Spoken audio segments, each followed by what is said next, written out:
for me, ISTE is a meeting of a common ground of educators who are trying to do, not just say that they're going to be 21st century teachers and are supporting 21st century learners, but are actually trying to find ways to do that successfully.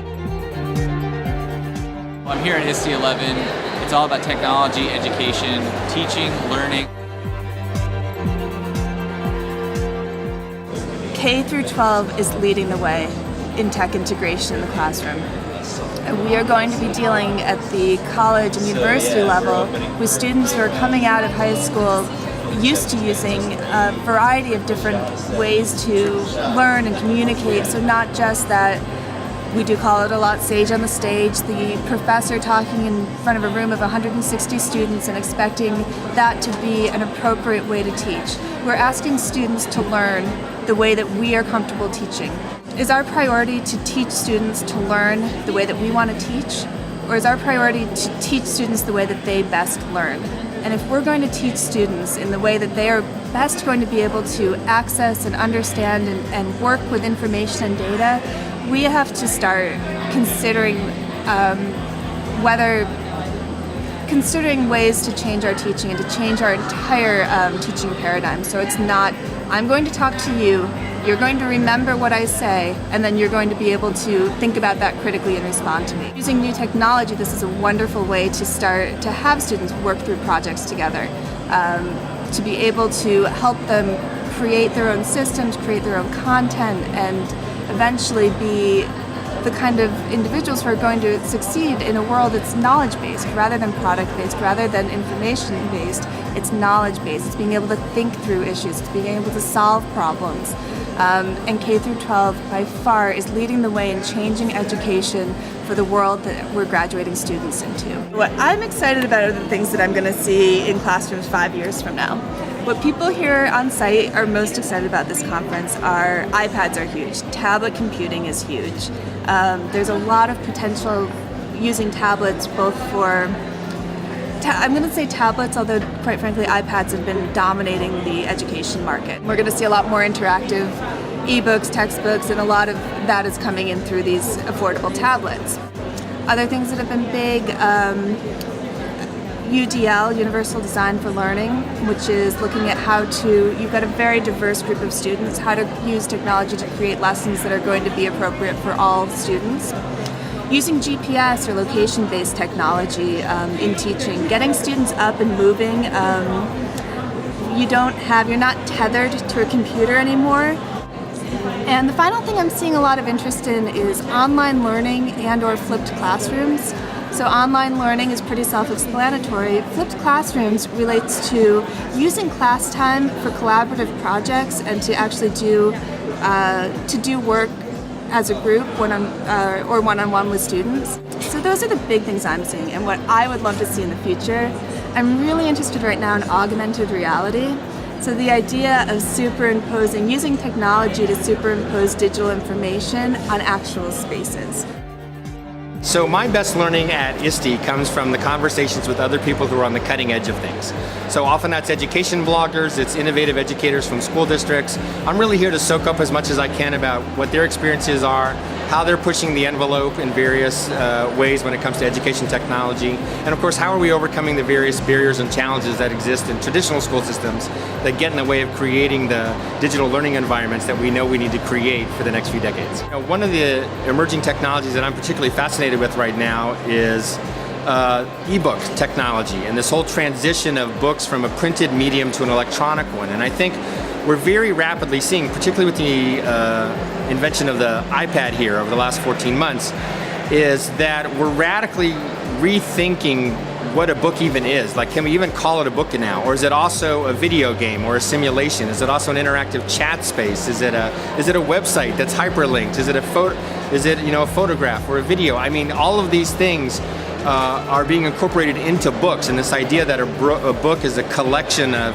text in fixed form on paper pages is rapidly becoming instead a collection of multimedia resources that you may interact with in a variety of different ways, perhaps in a non-linear way, and so on. And I think that as these tablet devices, iPad or elsewhere, get rolled out, We're going to see replacement of textbooks. We're going to see whole new models of learning. And that's really exciting for me as we see different ways to interact with traditional material that are much more powerful from a learning standpoint and from a teaching standpoint. ISTE is my one chance a year to become informed, to be updated, to be able to share all these fantastic ideas that are floating around with others, and to kind of get re-energized. I think one of the big things is video. It's really coming on strong, video conferencing.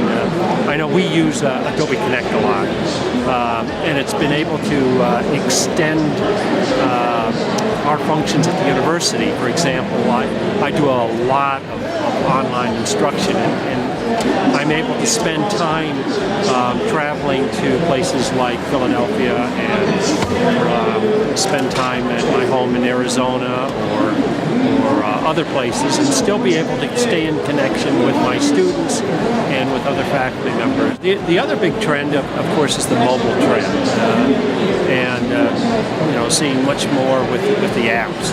In many ways, technology is out there and education is trying to catch it up.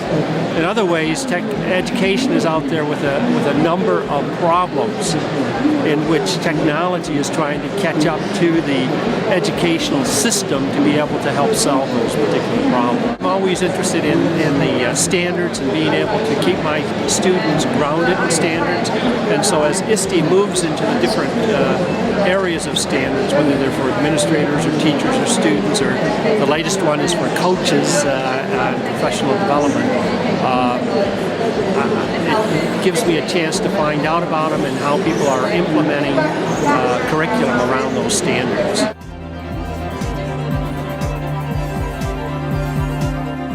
The hot new thing from their perspective is portfolios. How do I allow a student to tell their story in as many ways as possible without having to stick everything into a ring binder?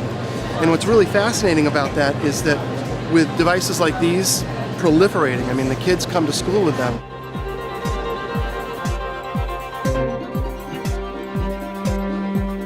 I'm here basically to learn about technology. I've been trying to use more, implement more with my students. It helps them get a better grasp on the subjects that we're covering in class. We definitely have to adapt to handheld devices. I think the idea that students are constantly bombarded just with information through their phones, through their iPads, and it's something that teachers are going to have to adapt to, rather than seeing it as a nuisance, seeing it as a tool for learning. And I think that's probably key for the next generation. One of the booths had a question about cell phones being the biggest nuisance, being a bigger nuisance than bubblegum nowadays, and they asked us to answer true or false, and I think 80% of the teachers answered true. And I think that's something that has to change. I think that teachers should see it as a learning tool. As long as teachers learn how to use these things and see them as a learning tool, sort of taking away that general thought that these things are just used for communication between students and a way to avoid doing work. If a teacher understands how to use them to basically implement their lessons and uses them on a general basis, it's no different. I mean, kids are always going to sort of goof off every once in a while, but in general, you want them to use them as learning tools, and it's just something that teachers should get used to. Conferences like ISTE really are good about that. They don't just use the technology as another way to present and lecture to kids, but they actually have them use the technology. I like to see the way that teachers use technology effectively, especially when they have the students use the technology and the students are kind of left free to do things with the technology and be like digital publishers and be online, and how the teachers guide that.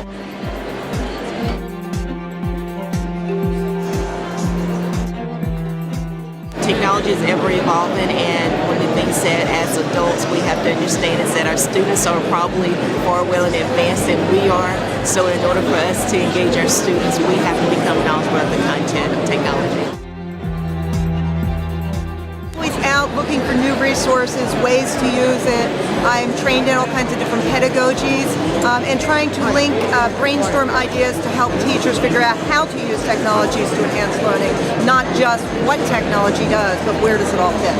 Students of today are going to be using technology. They are already using technology. We're really doing them a disservice to tell them to leave it at the door when they come in and teaching them with yesterday's tools. We can't prepare them for tomorrow using yesterday's tools and teaching methods. I'm looking for collaboration as I come here, and to me that's the way to get our teachers through it. If we can get them to start to experience the environment, collaborating with their peers, it will help to reduce their stress.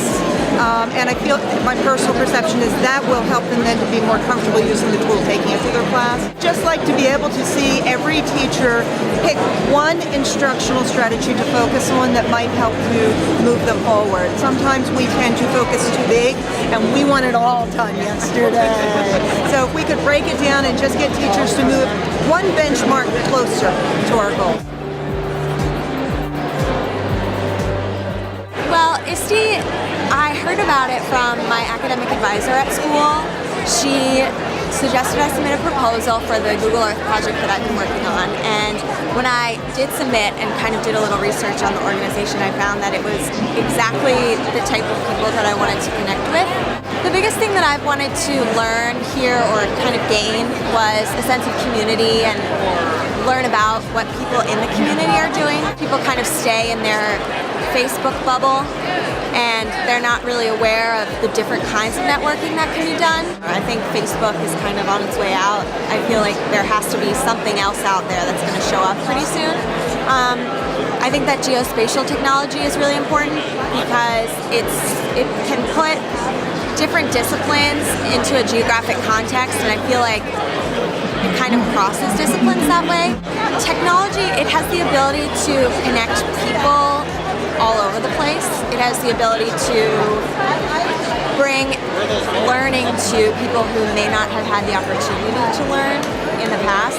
And I just think that it makes it more fun. I think that for students in today's age, they grew up with technology and it's something they're used to, and so they need that stimulation.